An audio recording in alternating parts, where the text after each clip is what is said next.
Ladies and gentlemen, welcome to Sea Changes. Stop, my name is Christophe Bourillon. It's my pleasure to welcome you. It's also a privilege again to have PYA, the Professional Yachting Association, here. It's now several years that we are sharing this collaboration. End of September there is the Monaco Yacht Show, which is the most iconic and important show for yachting and mega yachting.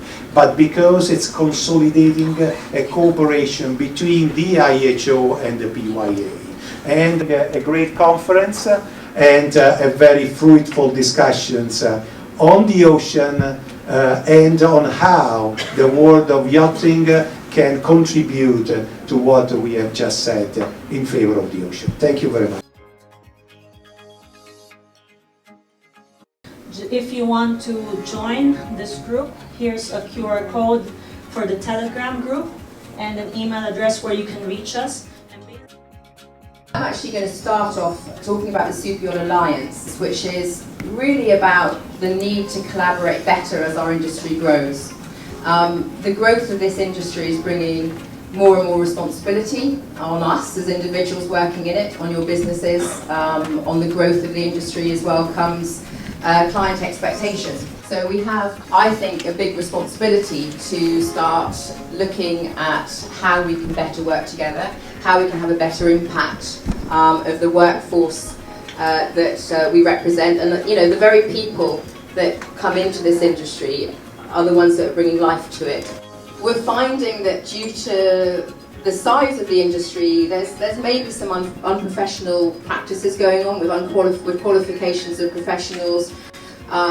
We don't have a very good structure around education, career paths for people coming into the industry, transferring through the industry. And I think the standards of professional in the industry, many of you recognise that because you've been here long enough, you are professionals, you do your job right and you do it well. But we are seeing practices around us that aren't necessarily meeting our expectations either. So I think we're looking at a potential loss of clientele within the industry, and we're also losing really good people from our sector. And the experienced onboard crew, we see that happening quite a lot when they come ashore and then just think, now I'm out, and they go and do something else. When they combine their efforts together, can work as one for an industry that actually probably needs it in the best times ever is now, as we're growing so quickly. The impact is going to obviously increase the business, it's going to increase the career opportunities within the industry, all of which will impact everything that you do, and that's every single one of you in some respects. Look at what the industry represents, and we realise that not all professionals are members of associations, so we still want to have inclusivity there, where we're looking at how our educators really do strive to deliver excellence, and that is what we do under an accreditation. There's a value there.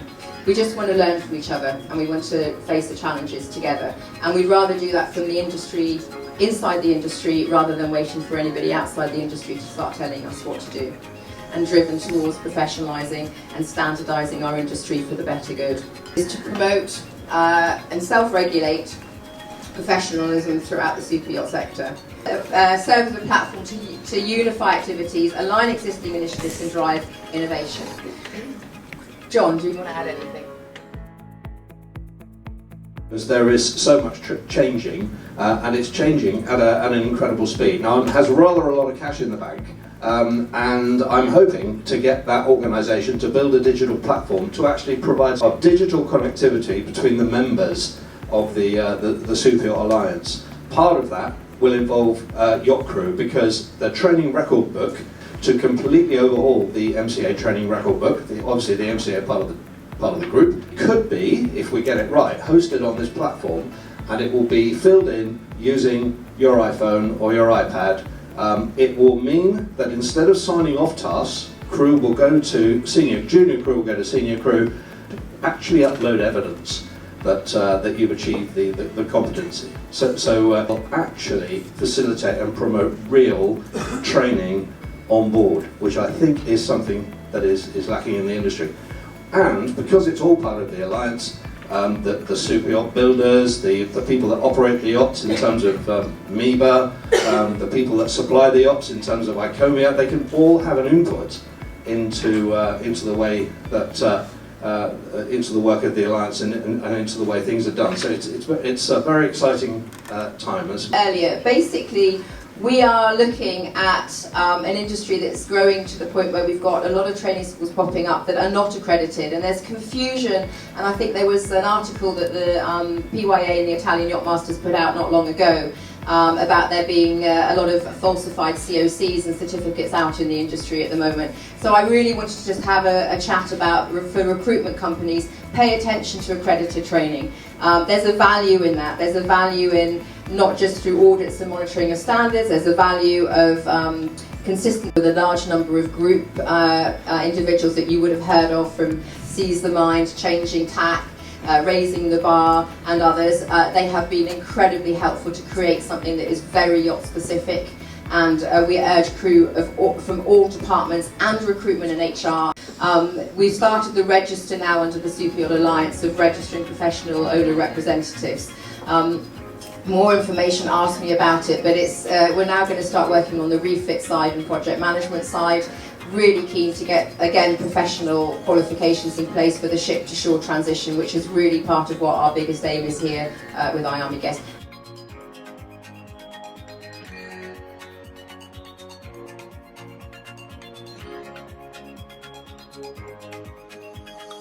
She is a director of interior training. She's also the head of the welfare group at the PYA, but she has a proper job other than that. Angie, what are you going to talk about? Is that Yacht Crew face when working on board. We're working and offering a full remit of resources for reference, access to further education and assistance. See behind me, we've actually had some amazing feedback on the courses that we've had so far. He wants to be more informed about mental well-being. I'd actually like to thank all the participants of this working group. I can tell you firsthand, she is feeling rubbish. She's been physically and mentally abused and assaulted. She's lost her confidence, she's angry, she's frustrated, she's hating herself. But you know what, strangely enough, and most importantly, she's worried about reporting this. Because why? What will happen to her future career prospects? She is well within her legal rights to take legal action, not only to the male crew member, but to the company or the person that's listed on her contract or her SEA. Why? Failure to provide a safe working environment, and that, ladies and gentlemen, is going to hit financially. The PYA Welfare Group are here for crew. We strive for change, and we have and we will continue to support, educate and guide crew in all respects of their mental and physical well-being. We are also here to ensure that their rights are protected, and not only do we encourage crew to report, we will assist them as well. Moreover than other seafarers in other maritime industries, I-SWAN provides projects such as Social Interaction Matters, the Welfare of the Yacht Crew project, which turns direct insights from the helplines regarding key challenges into collaborative projects which seek to effect change. The PYA often signposts to Yacht Crew help, and in order to ensure long-term sustainability of that service and the delivery of the Welfare of Yacht Crew project, I-SWAN needs financial support. Help I-SWAN achieve their goal by becoming members and sponsors. Let's help the PYA to continue to do their amazing work for Yacht Crew by becoming members and sponsors. And let's encourage all crew, as well as those charged with their care, employment and management, to attend the GUEST accredited Mental Wellbeing course. And finally, let's all work together to make our... It's very true that every single time we've had people walking into the PYA office showing us documented evidence that they had been assaulted and whatever, and I've seen the bruises. Every single time I invited persons, not only women, sometimes men, to go to the police, and I would accompany them to the police. Not once have they accepted, because it could hurt their career. So it's unacceptable. Any questions? That is absolutely a normal thing in the yacht industry, and it's not acceptable. We don't accept it in the Merchant Navy in the UK. I've been away to sea all my life with the Merchant Navy as adjunct, and that's not acceptable through the Code of Conduct. Now, I think as the PYA got a code of conduct for these people, is it strong enough? Are we educating our officers or our senior management in terms of, in PSSR, when we deliver the PSSR, we speak about the process of complaint procedures, and we take it through them and make sure that it's embedded in them when they go into the industry. The problem is the industry, when they do refresher, they don't get refreshed with PSSR, and they don't get refreshed with the levels of what's out there that should be towed the line with. So we get this all the time in the industry, and it has to stop. And you know, Carol, I suppose everyone supports you 100% when they're trying to earn a living and progress in their career. Absolutely, and that's why we have developed this mental wellbeing course, which is Unit 44 of the GUEST programme.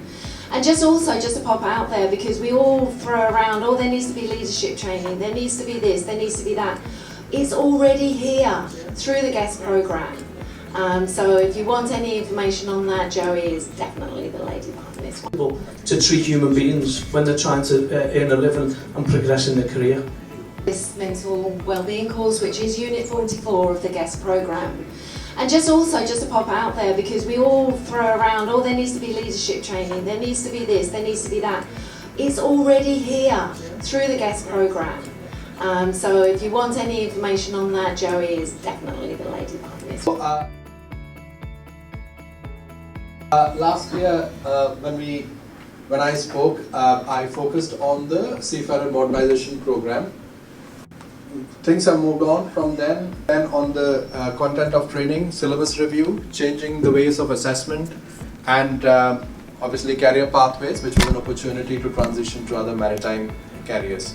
The focus was on everything STCW related, all the tables, nautical, engineering and ETO. And this is how it started, and I had showed it during my presentation last year. It was to focus on the KUPs in the STCW. Are they actually relevant, not relevant, what needs to be changed, and the shipping companies as well. A question to shipping companies, were these competencies relevant? So this was further sent out.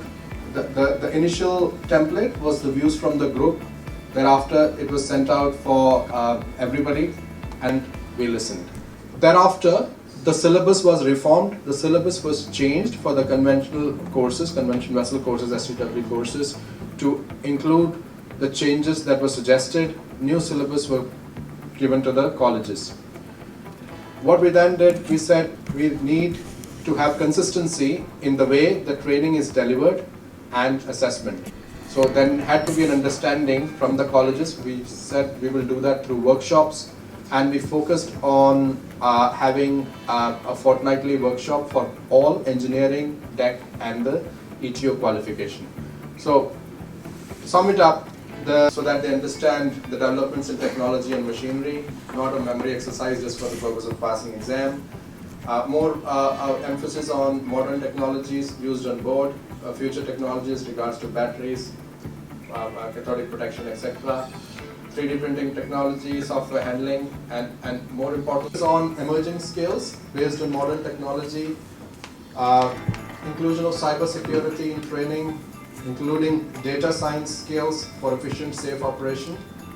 And also the key change was there are many subject areas which are common to all three disciplines, nautical, engineering and ETOs, and that to be sort of made common so that there is an understanding, it could be combined and taught to all together.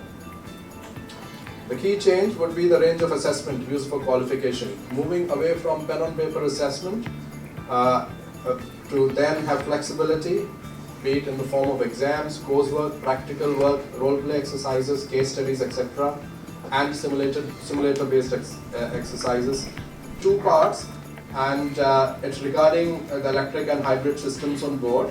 The first liquid hydrogen course was delivered, again it was mid-September, recognized by MCA. For that the training guidelines will be available, and that are the feed. What will be looked at is to have it as the main part, as the inclusive in the main training, i.e. as a core part of the program rather than an add-on, and that's being explored. but we cannot mandate that because STCW doesn't mandate that. ETRB, John touched on, and that's something we will include in the modernized yacht route. That's got to be done. So, in terms of other updates, oral exams always create a lot of interest. We started with Part A with Officer of Watch Unlimited. We have been having Part A completely digital exam proctored for the month. So not only for the new entrants, but providing a pathway for existing yacht masters with a 3000 COC to progress to an unlimited yacht COC. So as I mentioned, to incorporate the changes, the learnings from the seafarer modernization, all of us, not just by MCA, to make it better for the seafarers of the future. Thank you.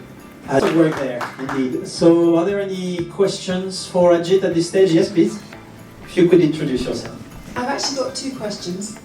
One of them was, when are we going to start teaching Helm at STCW? Because Helm module and leadership training needs to start on day one. Otherwise we're missing a huge level of experiential training that they can be doing. And I didn't see it within any of that coursework that you were talking about there. So it was like, when will you put Helm in? And why not put it in at the beginnings of their pathway? It would be a really, really useful thing to do, because then they could take that learning throughout. So for the new courses, any new entrants, the Helm is incorporated in the program. It's not an additional course, so it's part of the full program. So it starts from the time they join. So they don't have to wait for after completing the sea service to do Helm. Okay. So it's only the interior crew. Do we have a pathway that's as designed and dedicated as we're seeing up to the bridge? Because I think this is where we've got such a completely skewed hierarchical structure and value within crew. As some of them have had all of this education, and then we consider that our interior crew don't. And interior crew have got a massive way to go and a lot to learn, and really do provide most of the experience for owners on board. There has been, and it still is, a progressive training path for introduction level, advanced level and HOD, and there's quite a large number. Put the hands up, trainers here that deliver all the courses. Thank you very much. There's quite a few in here. There is a progressive training path which has been built by professionals with the industry and is continuously reviewed and updated. We consider the interior crew the third leg of the stool of the onboard departments. Take one leg away, the whole show falls apart. They're front line, they have to have the training. It's as important as anybody else's training on board, and we include within the interior training health and safety, leadership, HR, crew well-being. We've now introduced the mental health and well-being course as well. Regulated path for interior, because it doesn't meet manning or safety and from the industry, by the industry. So we're not regulated outside. It's something that we have control of inside, and we're developing specifically for our sector, which is exactly what the guest program has done. So everything I say is based on things that are said to me by seagoing yachtsmen, who I notice are in quite a small minority in this room, which I find quite surprising. Thus far, what I've heard from each of the speakers is a tendency to want to grow what already exists, as if it's an evolution. And most of the captains who speak to me, who are very, very anxious and very, very concerned, of whom there are a great many, want to see serious change. One of you today talked about the high level of training yacht captains enjoy. I don't want to throw toys out my cot, but I regret that that is not the case, and it never has been. At the moment, the high-profile issues are stability and MET. A Master 3000 studies stability for a grand total of a day and a half. Half a day on GSK and 1 day on seamanship and MET. Stability is studied for 4.5 days. Half a day on GSK and 4 days for the Master's course. Ocean passage planning isn't taught at all. This morning I bumped into one of my clients who told me that they'd recently joined a yacht about to start a transatlantic passage. As the navigating officer, there was no sextant on board. I wonder if chief stewardesses are now compulsorily attending helm management. I think from what you've said that is the case, and I very much hope so. Are they doing helm management? The GUEST program actually has foundation advanced management. Yachts people want, and I'm not hearing it.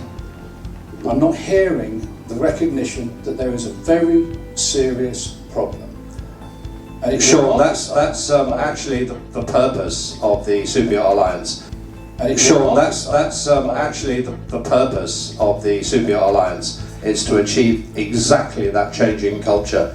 That is, and I think it's very early days, and I agree with you. It certainly needs to be done, but I think it is coming. Responsible for the drafting work that goes into what is now the 2024 edition of the REG Yacht Code. I do that by chairing a series of industry working group meetings. We have very, very active participation from industry. We currently have about 155 members that make up our industry working group. That consists of classification societies, management companies, shipyards, designers and owners' representatives. And it is both my privilege and my pleasure to receive about 155 different opinions from all of those people in terms of what it is we should be putting into the code. And effectively I am there to referee that and try and come up with something that is both technically feasible and sets an appropriate level of safety. We have a number of drivers really that we look at in terms of regulatory amendments to the code, one of which is amendments to corresponding conventions such as SOLAS. We look at the accidents and the incidents that we see within the REG and what is reported and shared with us from other administrations as well. We look at the root causes of those and see whether or not there's anything sufficient to drive through any amendment off the back of that. And we also look at emerging technology as well. I'm sure everybody in this room is more than aware of the fact we're working in a fairly fast-moving industry, particularly at the minute in terms of what we're seeing coming through for alternative fuels. So that's causing a number of challenges, particularly from a regulatory perspective, as well as the crew training and things. So what have we done with the 2024 edition of the code? Following a series of issues, we are looking at now needing more stringent requirements for design, construction and certification of man-riding launching appliances, which is something that we should have had some years ago, that we're now being introduced with a view to obviously mitigating the risks of accidents associated with launching and recovery of tenders. We have adopted the latest ISO standard, that's 24482, and it's entitled Large Yachts Navigational Bridge Visibility, and that really looks at the nuances of yacht design and where bridge visibility can be improved compared with the prescriptive requirements of SOLAS, where the geometry of the yacht they have gotten both bigger and more complex, and we've had a number of submissions made to us for application for certification of ships under the Yacht Code that would have been better suited as a special purpose ship or a tanker, and for that reason we've had to introduce qualifying criteria within the code. We've also now included provisions for the adoption of alternative fuels. At the moment we are, I don't believe it's any secret whatsoever, we are involved in a project with liquid hydrogen. Items. One of the items that we are looking at very closely at the minute is the protection of spaces below the level of the bulkhead deck that have openings in the shell.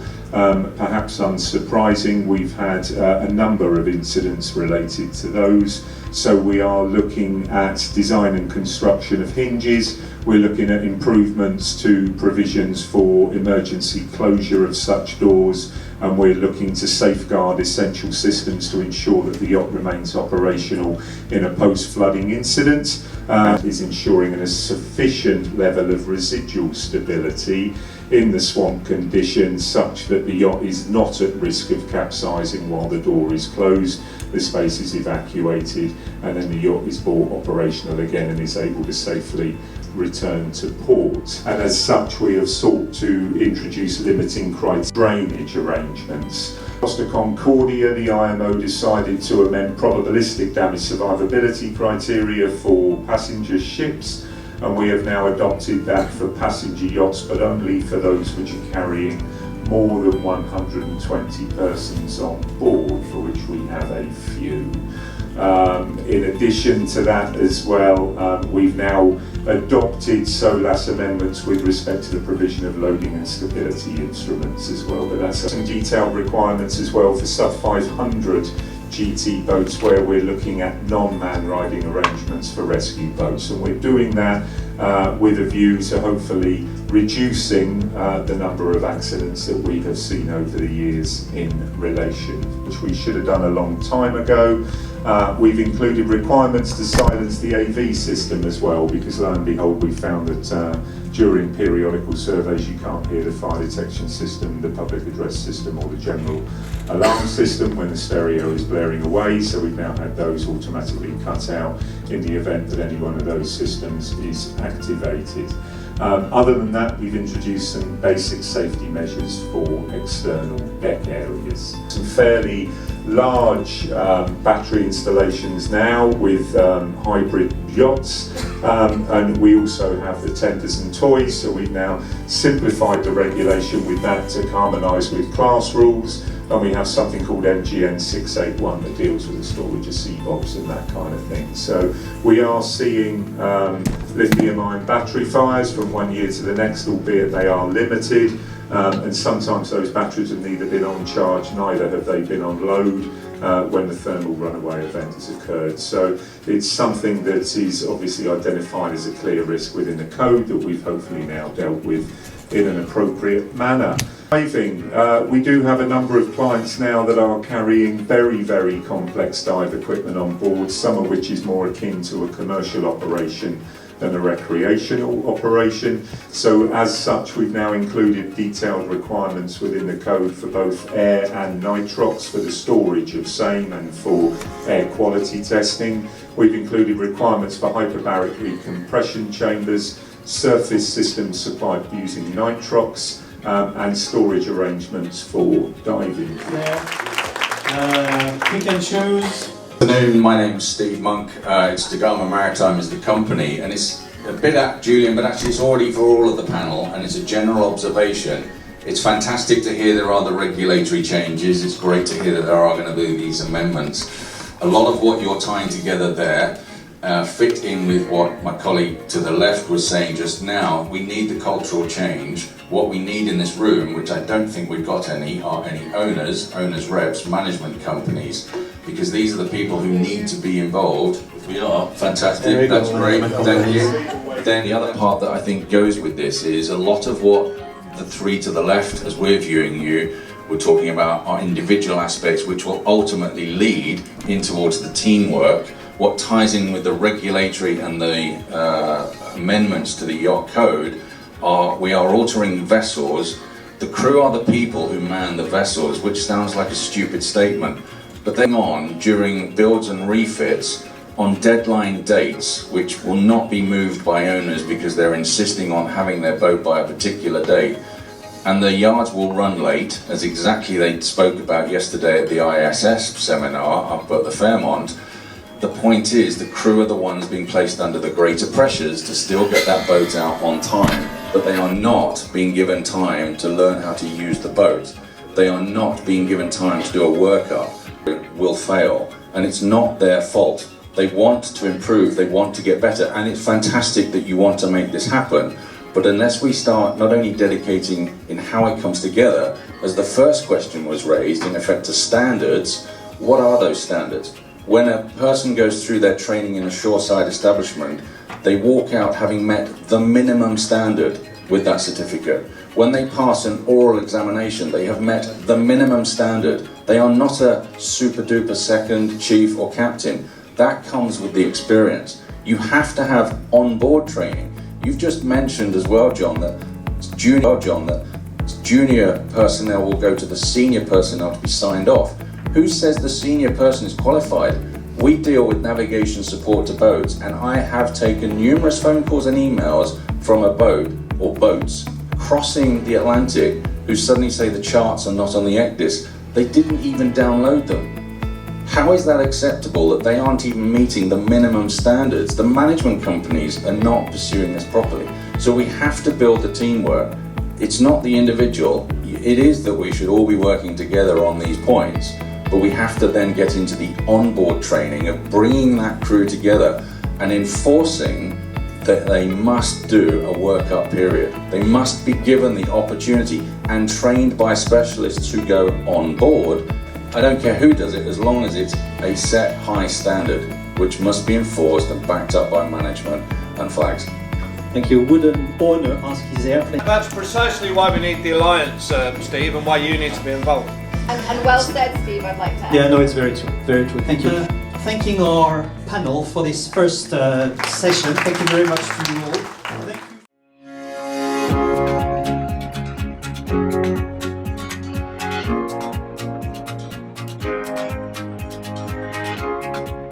I became a full-time professional firefighter in Liverpool. I always remember how valuable the training was in the Royal Navy. The last 8 years working as a maritime instructor, teaching the STCW basic safety course. And so that's why we're going to talk about lithium-ion batteries on super yachts. It's a particular risk.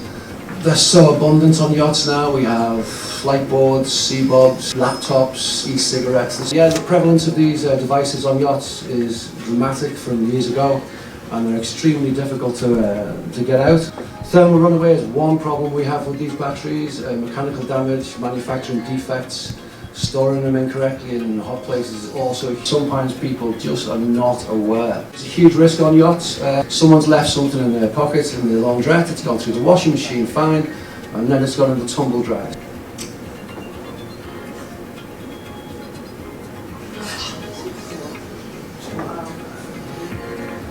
And that's the power of these devices. When you think about a flight board battery and things like this, the power is incredible. And if we don't know what we're doing with things or are not aware, we run the risk. The MCA's own figures, 16 total lost yacht fires between 2021 and 2022. Half of those the cause is known, but half is not. And it's possible that lithium-ion batteries resulted in those fires. Multi-yacht Kanga, play that.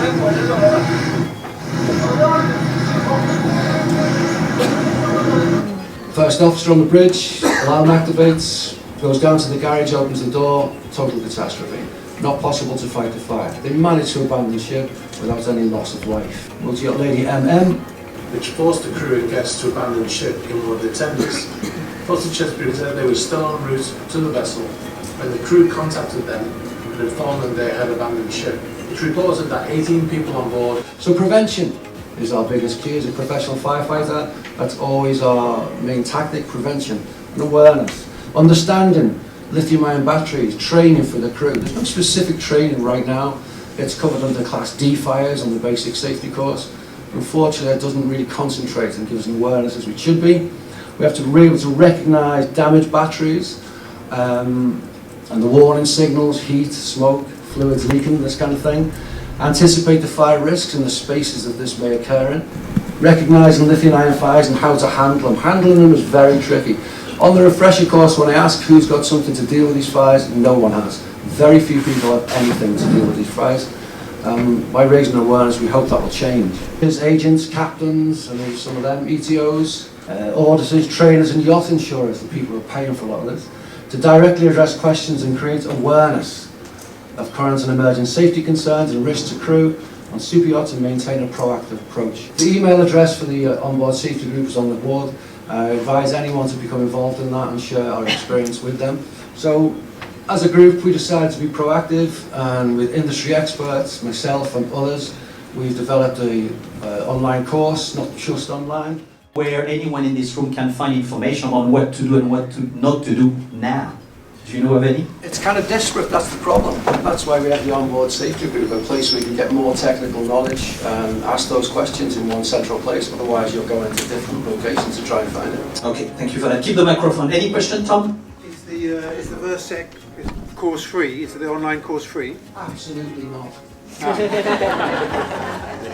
How long is it?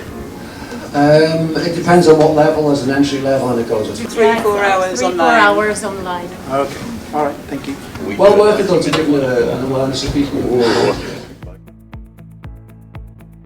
Hi, so I'm from the Malta Flag Administration, and I'm just going to give an overview of our technical codes. We have 3 of them now, so just in case anyone's confused about the differences. We have three codes that regulate the construction of super yachts. We have the standard commercial yacht code, which is applicable now to yachts 24 meters and above, and which does not carry more than 12 code today, but it's going to be removed and has been replaced with an entirely more tailor-based code. So I won't try to go too much details, but for example, the main regulations in our current yacht code are for equivalence to SOLA, so for the yachts under 20, below 500, we have regulation of life-saving appliances, navigation equipment, stability, MLC accommodation requirements, which are more made specifically for yachts, machinery and electrical.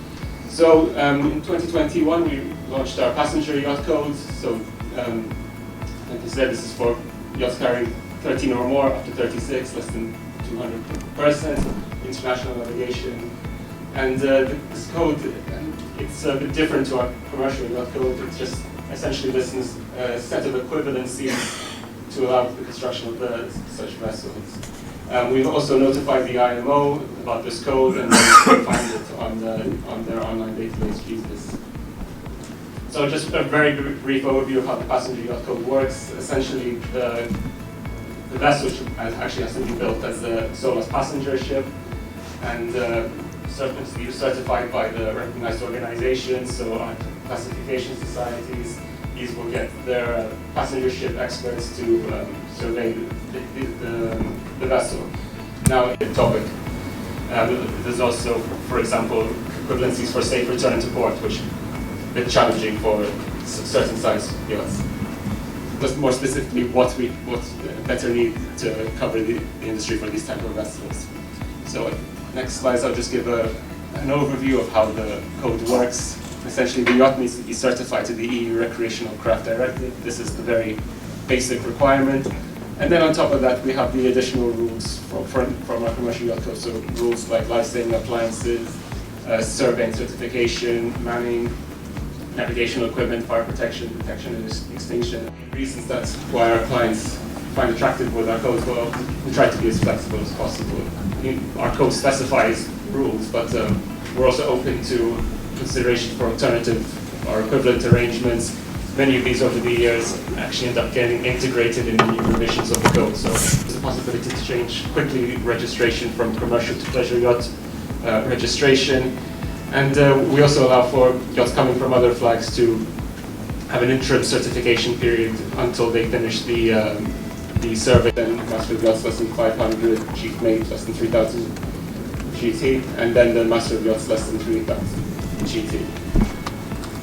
And well, like I said, we're always finding new regulations, and just some of the questions maybe that we should ask is, should large pleasure yachts be, pleasure yacht code be regulated? Should should private yachts have a safety management system as well as the ones under 500 GT? So these are sort of the questions we're always asking ourselves. The last thing, should SMS be introduced? I think it is about time.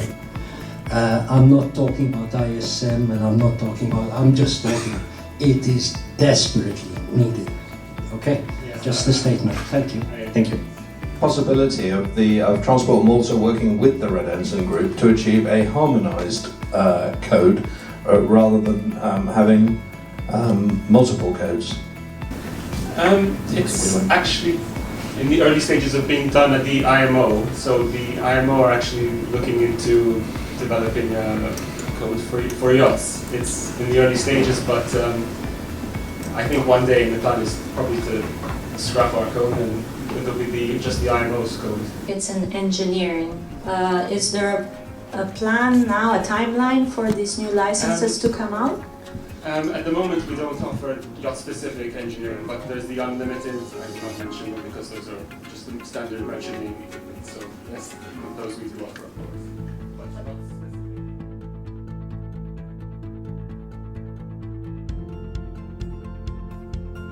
Just to remind first, because the Prefecture Maritime is an administration that is founded since a regulation of 2004.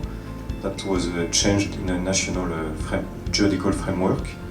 And today, the protection of the maritime prefect is the authority that has the general competence to protect environment as to regulate anything in the sea. So, to sum up, in anything the maritime prefect he has to regulate in the sea, he has to take into consideration the protection of environment, which is also a constitutional obligation. So, about precisely the regulation of anchoring, for historically, I would say, this was regulated only through an approach of safety, like the safety of approach to ports, of channels to approach the ports.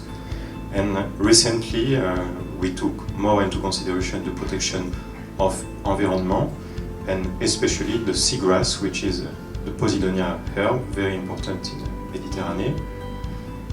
The project of Prefect Maritime to elaborate the juridical framework was to make yachting especially more sustainable and not to cancel it, and not to... Territorial waters cannot be free for foreigner ships, which is the case of most of yachts. And exactly the Montego Bay Convention states that mooring can be reminded that in the regulation of Admiralty, to say that mooring has to be more regulated.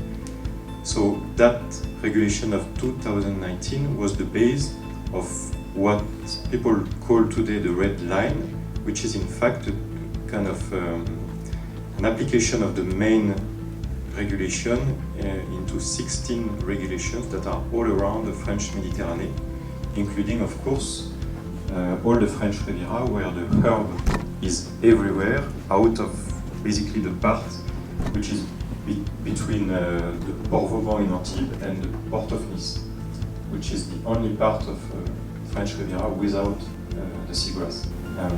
So the idea was not to totally forbid the anchoring of boats of more than 20 meters and 24 meters in that area.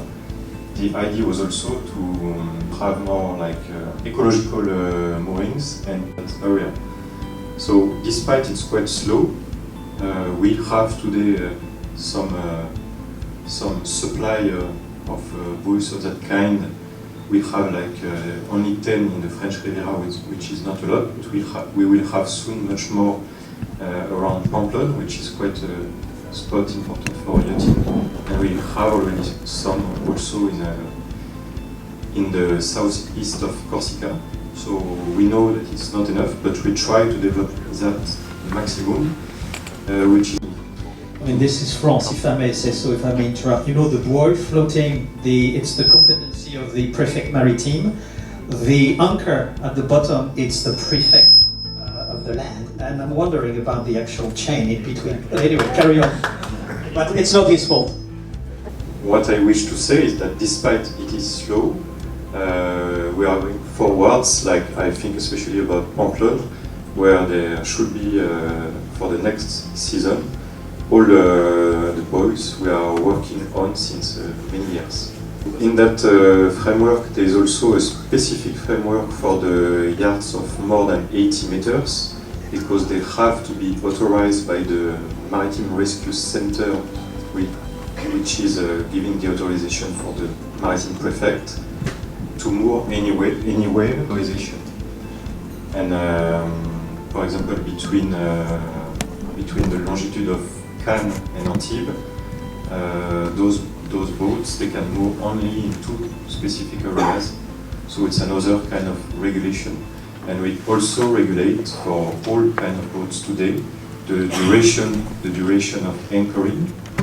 But this is also, I think, an example that shows that for us it's very important to be always in the dialogue, because as you know, we changed that regulation that season, especially for the yachts, and we expanded the duration to 72 hours from 24. This juridical framework for you is quite a sensitive topic, but we still always are open to dialogue, and that was a bit the message I wanted to pass today. Thank you for that, and I can testify to that because traditionally during the Cannes Boat Show, the Prefect Maritime meets with the industry, and we met with the Prefect Maritime on the 10th or 11th of September in Cannes, and a number of captains, for instance, who've been over the season in the Gulf of Saint-Tropez or in Pamplona, came back to us telling us this is a bloody mess because you've got tenders, at full speed going next to a yacht with everything open and whatever. And can you please, discuss that with the Préfecture Maritime? And in fact, this is one of the topics that we will be working on before the next season. What to do about the situation in Pamplona and Saint-Tropez. And I can vouch for the fact that, as Pierre-Luc said, the Préfecture Maritime is very conscious of the economic benefits of super yachts for the regions. But as he said, they've got the fishermen and this and that, so it's not always easy to please everyone. Any questions? The Saint-Tropez Gulf is an area that is geographically, it's like a bit, I will say, a dead angle, because it is exactly between Toulon and Nice, and we don't have so many control units first. And then something that is also important, the area is not under compulsory pilotage, which is playing a lot, I would say, in the regulation of an area. But we have a juridical framework existing, like there are a lot of regulations, including some old and a bit complicated regulation of speeds. But out of the juridical framework, we really have that problem, which is that we have less control units. And then I think, once again, the pilotage is playing a lot in that situation. Because, as you know, all the area from Cannes to Monaco is under compulsory pilotage for medium and big yachts. And that's really something important for us. Thank you, Pierre-Luc. We're not going to start a discussion, but this, red line of the anchoring regulation, where, well, your anchor could be in the Posidonia, but the boat showed on the IAS being outside, so you're good. But if the anchor is, outside of the zone, but the boat is seen inside your back, anyway, that's regulations, not always easy. Any comments? Any questions? No?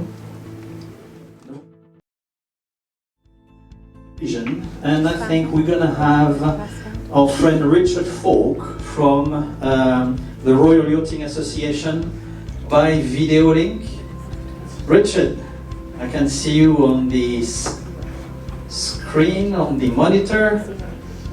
Hello, Christophe. Oh my God, Richard, I thought you were in the UK. I didn't realize you were in your chalet Stad. How are you, Richard? Thank you very much, Christophe. Well, it's a pleasure to be with you virtually, if not in person.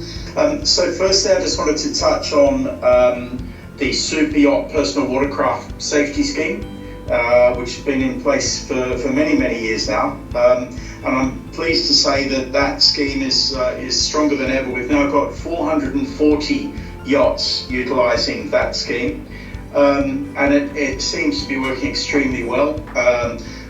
Many of you will have experienced virtual annual inspections in recent years. We piloted this last year for those yachts that had no significant actions from the previous year's inspections, and that seemed to work very well. So we've implemented virtual inspections as a permanent possibility now for every second year where yachts have had what we refer to as a clean inspection the previous year. We have had a couple more sporadic reports, in fact 3 in total, of yachts in Italy being told that they can't, the authorities won't accept the RYA yacht issued personal watercraft certificate. Now it is only 3, out of obviously the many dozens of yachts that will have been utilising those qualifications over recent years. And what's very interesting is that on all three occasions where we've followed up and we've followed the chain of who said what and to whom, on every one of those occasions the messages come through their agent, not actually through the authorities. We have been in touch with various contacts in Italy, and we're yet to identify any specific government-issued mandate that says that they will not accept personal watercraft tickets issued by yachts. Now, there's a caveat to that. No port state is obliged to accept RWA personal watercraft certificates, whether issued by yachts or otherwise. If they choose to do so, it's entirely their discretion. And there is a real risk of agents, yachts and others going and specifically requesting or demanding in writing or otherwise confirmation that they will be accepted, because ultimately what that will result in is no for the answer, for the simple reason that in most cases their legislation doesn't actually technically allow them to recognise these qualifications, but they choose to do so because it's convenient. So I suppose the message really is be careful of asking questions that you may not like the answer to. This has been an extremely successful scheme. It's been in place for close to 20 years now, and it is well recognised across the world.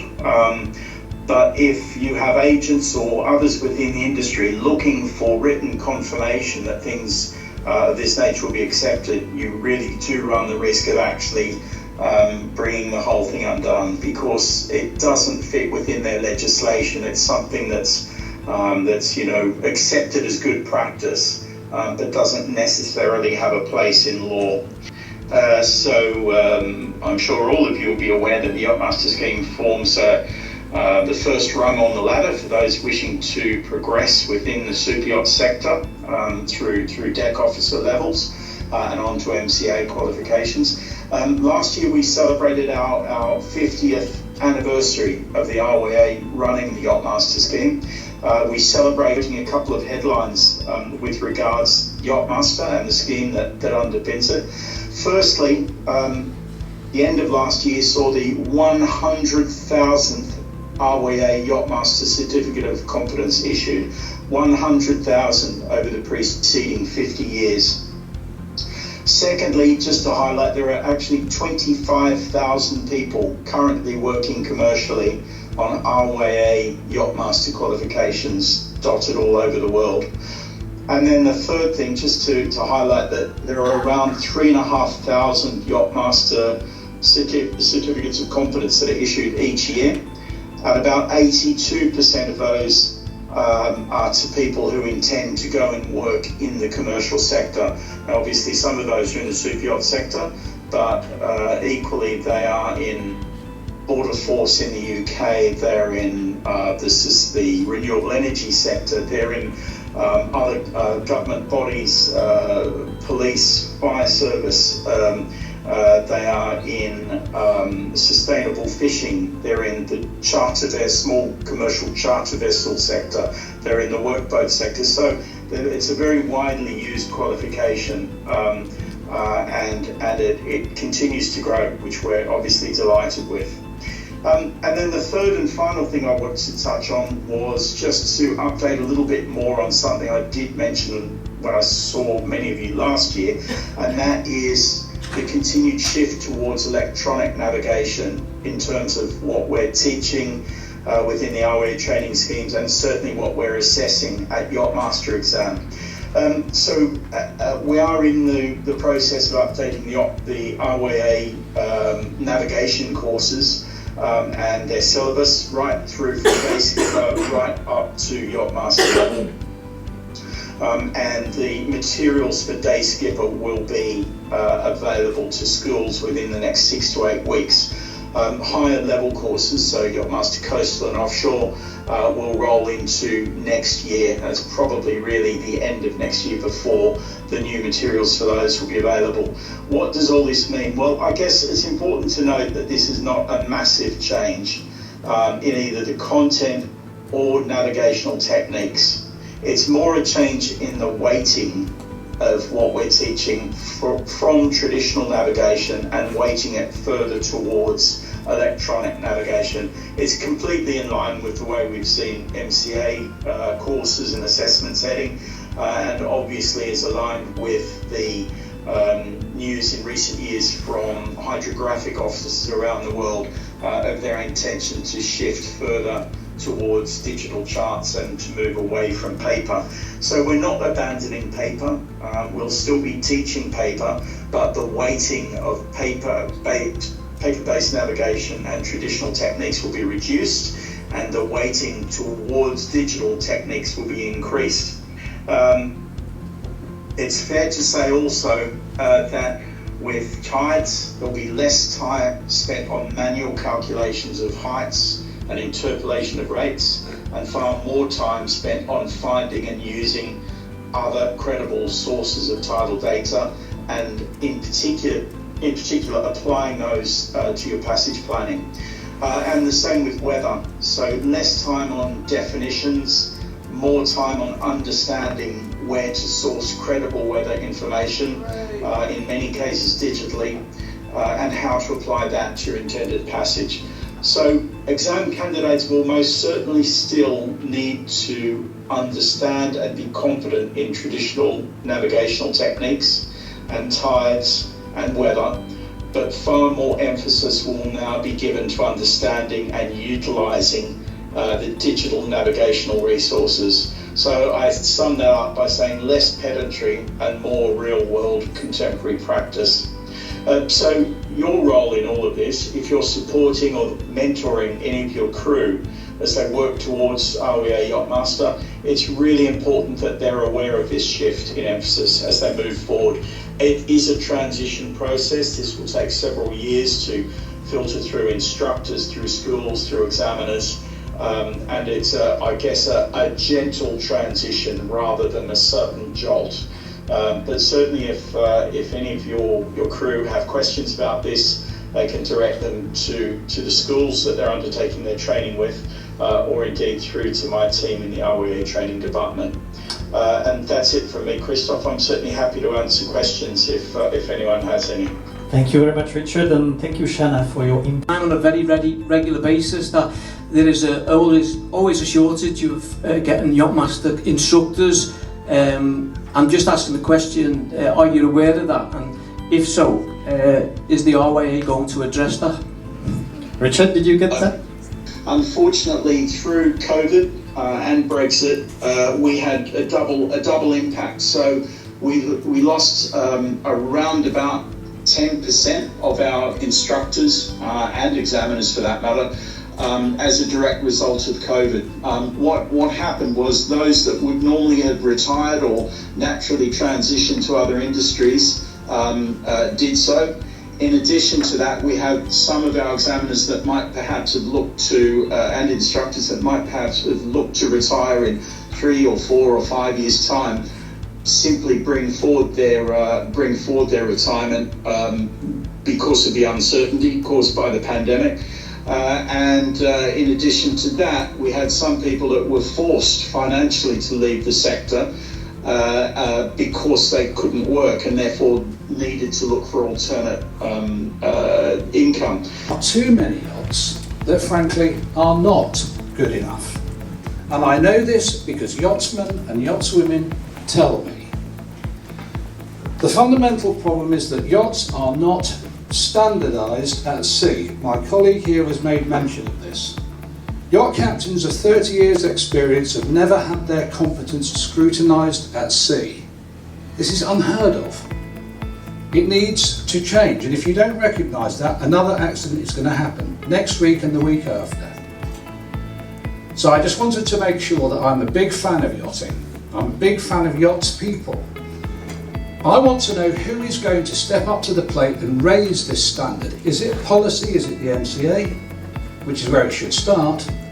Well, the or industry more importantly, is it the industry. management companies The industry. who are very good at managing various aspects of their business, but I'm not yet convinced that the management of the ships themselves at sea is where it should be.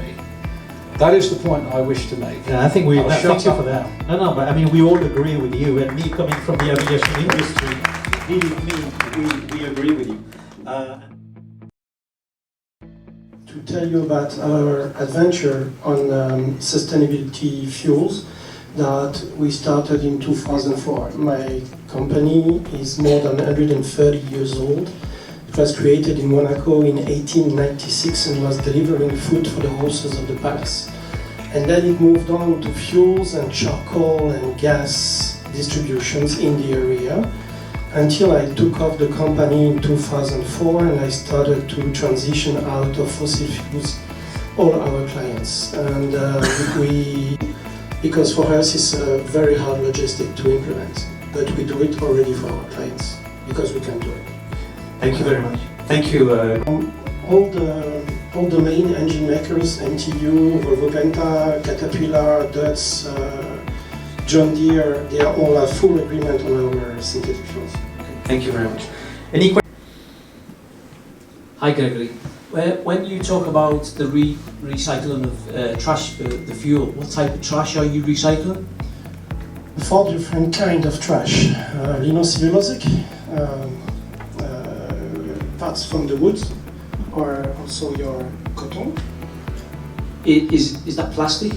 Plastic is about 30% of our recycling right now. Pneumatic. In the plastic we do everything but PVC because there's chloride inside. But we recycle used cooking oil, fat, plastic. For example, in the Castellet in Port Ricard, where every night they clean the track, so they get out of the track the pneumatic that is glued on the track, but they also get all the aiguilles de pin, from the trees that are flew on the track. So that's wood. And they also they have 120 hectares of woods to clean, and they are not allowed now to burn it. So we put it in the machine, we mix it with other things, and we transform it into 3 different kinds of gasoline, gasoil, and kerosene. Thank you. Thank you for that. I mean, at Yare, Far Sounder with Matthew Zimmerman over there that developed this 3D system that looks ahead and down from the vessel.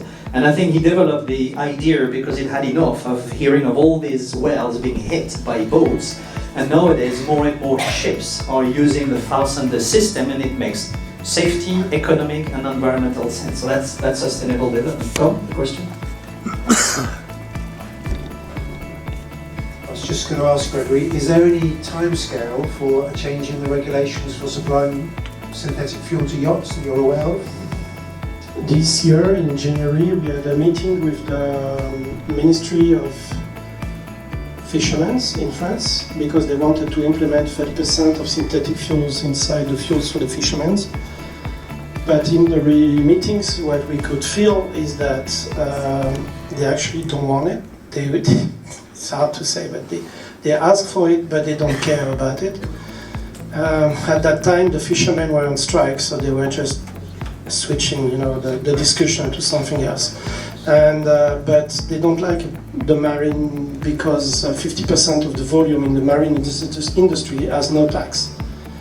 If there is no money, you cannot decarbonize an industry. That's why you cannot decarbonize the air industry, because they pay no tax on kerosene, there is no VAT.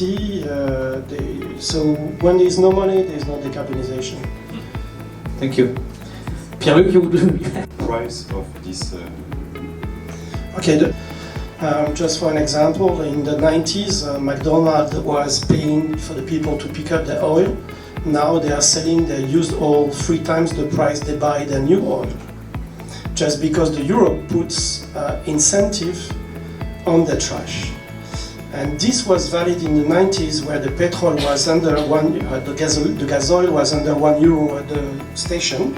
You had to find subsidies to start the industry. But now that the petrol, the gasoil is around €1.60, you don't need that incentive, which is actually a bias. It's disturbing the market. When we synthesize our trash, we are a little bit out of this market, and I shouldn't say that, but we are producing synthetic fuel under the price of petroleum fuel right now. So we produce a little bit compared to what we sell, because we also buy inside the market our needs.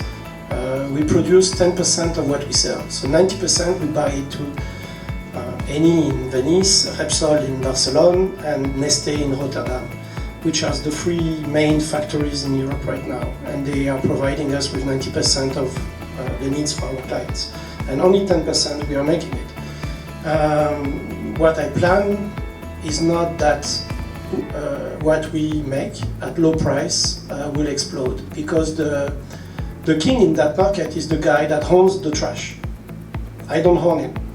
Veolia, CTO, Valortec, Cortec, all these companies that recycle the trash right now, they own the trash. Yeah. And they will not give it for free. Thank you very much. Oh, it's very true. I mean, I used to work for a biofuels company, and if you want to market based on proven or new technologies, either you have to create an obligation or remove the tax. Thank you very much, Gregory. Any more questions? Thank you. Let's have a drink. Thank you all. Thank you, panelists. Thank you to all of you for staying up so late.